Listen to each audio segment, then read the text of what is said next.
السلام علیکم۔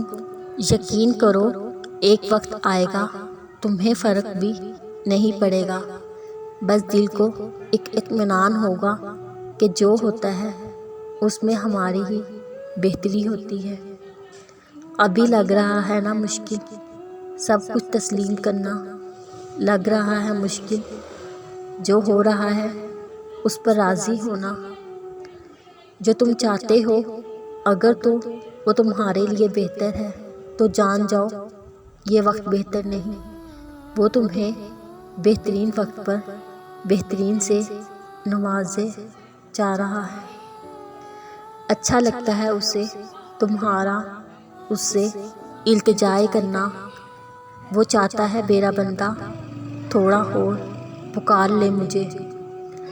جب تم زندگی سے تھک ہار کر گرتے ہو سجدے میں تو اسے اچھا لگتا ہے تمہارا رو رو کر اسے پکارنا۔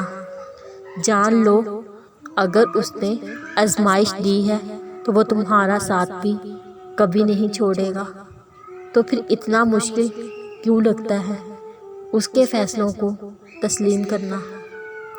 جان لو جو ہو رہا ہے وہی تمہارے لیے بہتر ہے، تو پھر اتنا مشکل کیوں لگتا ہے اس کی رضا میں راضی ہونا۔ اور تمہاری امید ٹوٹنے سے پہلے تمہیں عطا کر دے گا، وہ تمہیں مایوس نہیں ہونے دے گا۔ تم یقین کی ڈور کو تھامے رکھو، وہ کبھی تمہیں اکیلا نہیں چھوڑے گا۔ اللہ بہت مہربان ہے، جیسے تم کبھی غمگین تھے ہی نہیں، اور تمہیں اس طرح خوش کر دے گا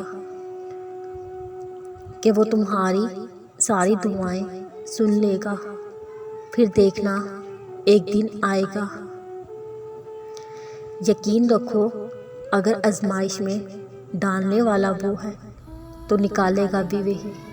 جہاں سے تمہاری ہمت ختم ہونے لگتی ہے وہاں وہ تمہارے لیے معجزے کرتا ہے۔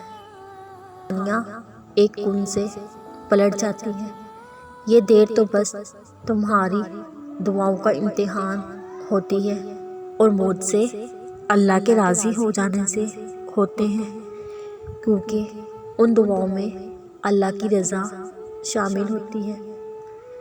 دعاؤں میں سکون ملنے لگے سمجھو دعائیں قبول ہو گئی ہیں۔